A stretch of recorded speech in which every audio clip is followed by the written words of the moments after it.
Assalamualaikum warahmatullahi wabarakatuh. Saya Dr. Wahyu Muksin SH. Kita berada di program Tribuners. Program yang sangat menarik membahas soal kesehatan.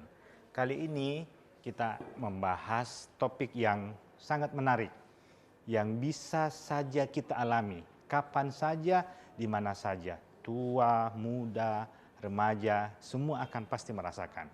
Biasa tiba-tiba kita jalan seperti ini, tiba-tiba nyeri punggung, tiba-tiba kayak encok, tiba-tiba kayak ada pegal-pegal. Itu menjadi pertanyaan buat Tribuners, penyebab dari ini semua apakah pola makan, apakah pola hidup, ataukah hal-hal yang lain, dan ini menyerang kapan saja. Alhamdulillah kita akan mendapat jawaban yang sangat menarik dari ahlinya bersama Dr. Ahmad Harun, Muksin spesialis neurologi, ahli saraf dari kedokteran UMI. Dok, lagi ngapain? Oh, lagi virtual meeting. Ya biasa, karena situasi pandemi, belajar tentang pain melalui virtual. Kita sudah berapa lama di sana, Dok, duduknya? Udah lama. Ini kan baik sekali nih Tribun Timur pinjamkan komputernya. Oh iya. Tadi ini kan saya jalan. Banyak hal-hal, Dok, yang mungkin kita bisa diskusikan soal nyeri punggung. Nyeri punggung, ya. Itu menyerang anak-anak atau nenek-nenek atau remaja sih? Ya semua bisa, tapi paling sering itu orang lansia dan juga orang gemuk sama usia produktif. Apakah faktor kurang olahraga menentukan?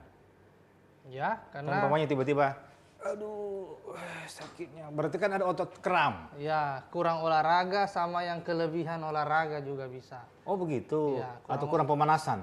Ya, jadi begini, nyeri punggung bawah atau low back pain itu banyak yang membuat bisa terjadi. Ya.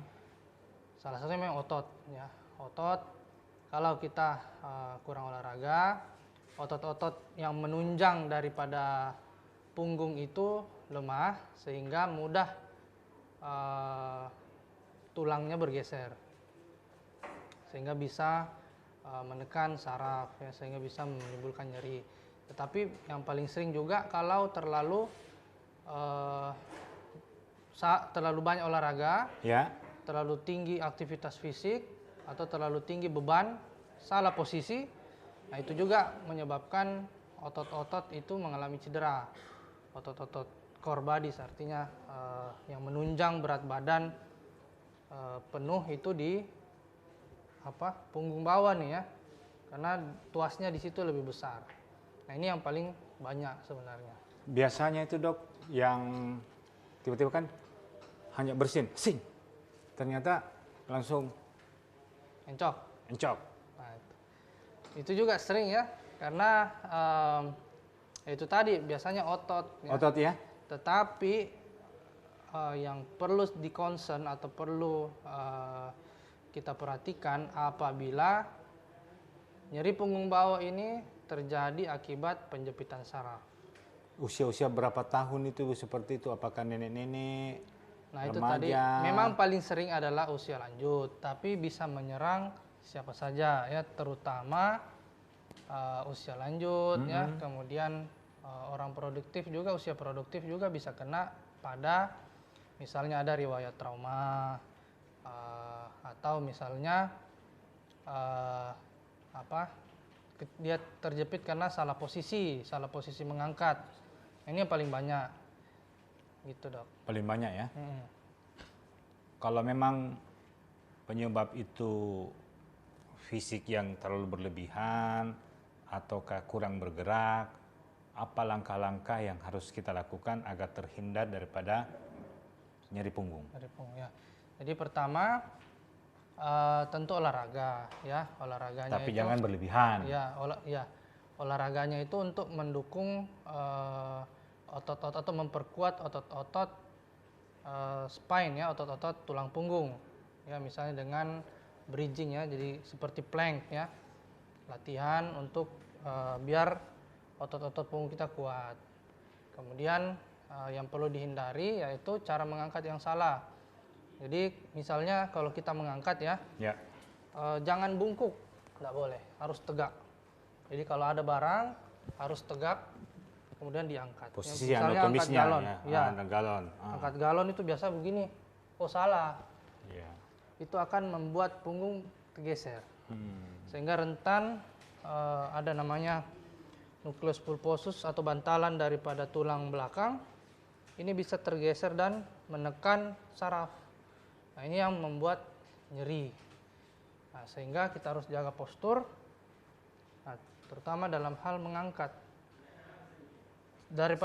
Selain daripada mengangkat juga posisi bekerja yang ergonomis, misalnya duduk jangan bungkuk ya, jangan menulis miring, jadi harus tetap tegak. Jadi punggung memang harus diusahakan selalu tegak dan luwes. Oh gitu ya dok ya. Terus untuk mengkonsumsi makanan-makanan, apakah ada supaya membuat kita tidak nyeri punggung, ataukah ada makanan yang harus dihindari dok? Nah, kalau makanan untuk spesifik ke nyeri tidak ada, hanya jangan sampai kita kegemukan aja. Oh. Khusus nyeri ya, khusus nyeri punggung bawah ya, karena kalau gemuk karena ya memang bebannya terlalu besar ya. Itu aja sih. Kalau makanan yang khusus untuk itu saya rasa tidak ada. Tidak ada makanan. Berarti posisi menentukan hasil dok ya? Betul sekali. Kayak nyontek.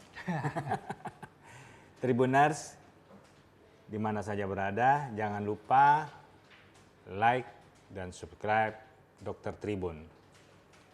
Baiklah, Tribuners, tentunya kita akan menjadi orang yang sangat rugi jika hanya gara-gara salah posisi bisa membuat nyeri punggung. Nyeri punggung ternyata bisa terjadi jika posisi umpamanya mengangkat galon atau mengangkat apapun salah posisi. Bukan hanya nyontek, ternyata salah posisi angkat juga. Ya.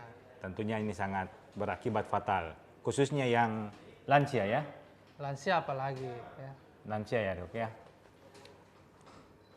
Bagi yang ingin konsultasi bersama Dr. Ahmad Harun, silakan ke klinik Wirahusada. Di sana Dr. Harun akan praktek tiap hari apa saja dok? Tiap hari, tapi Tiap hari ya? Ya. Selama pandemi enggak sampai malam. Enggak sampai malam. Karena mandi terus nanti. Dokter Harun, tadi kan bagaimana pola makan supaya bisa terhindar. Sekarang apa treatmentnya jika tiba-tiba ada keluarga kita atau kita sendiri tiba-tiba nyeri punggung? Jadi sebenarnya di rumah sudah bisa. Di rumah kita bisa kompres air es, ya, air dingin, ataupun dengan es batu, kemudian dipijit, ya, tapi jangan diinjak-injak. Ya.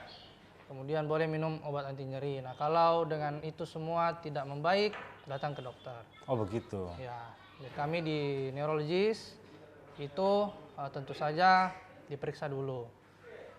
Kalau hasil pemeriksaannya adalah otot, maka biasanya dilakukan injeksi intramuskular atau disuntik ototnya. Ya. Karena ototnya tegang ya, atau dia tertaut keras, ada penonjolan ya. Tetapi kalau misalnya terjadi jepitan saraf, maka nah ini di diagnosa dengan pemeriksaan fisik dan juga foto, maka kita tentukan dulu nih apakah ini harus dibedah ataupun belum harus dibedah. Nah, kalau belum harus dibedah dan pasien memang sangat menderita karena nyerinya, maka biasanya kita rencanakan dengan melakukan injeksi. Ya, pendekatan memberikan terapi injeksi ini bisa melalui pendekatan dengan bantuan USG ataupun dengan bantuan fluoroskopi dengan siam. Jadi untuk tepat supaya saraf yang kejepitnya ini dirilis ya, dirilis. Yang kedua dibuat nyerinya menjadi hilang. Oh begitu. Ya, jadi kan biasa melengket. Jadi dengan adanya hidroseksi, jadi cairan yang dimasukkan itu melepaskan dari perlengketan, dilisiskan. Kemudian tujuannya juga menghilangkan nyerinya, menghilangkan peradangannya. Nah, sehingga dengan dibantu alat tersebut, maka tepatlah penyuntikannya. Seperti itu. Apalagi treatmentnya dok selain itu? Selain itu dilakukan fisioterapi. Fisioterapi. Ya. Kemudian bisa dipasang korset di rumah, kemudian latihan. Jadi banyak macam. Tribuners, jangan lupa like dan subscribe Dokter Tribun. Saya Dr. Wahyu Muksin, sarjana hukum, dengan topik yang sangat menarik pada hari ini, soal nyeri punggung. Baiknya kita menjaga pola hidup sehat. Bagi yang usia lanjut khususnya, ini menjadi warning agar kita bagaimana menjaga kondisi agar tetap fit dengan olahraga. Saya, Wahyu Muksin, akan kembali dengan topik-topik yang menarik tentunya hanya di Dokter Tribun. Terima kasih. Assalamualaikum warahmatullahi wabarakatuh.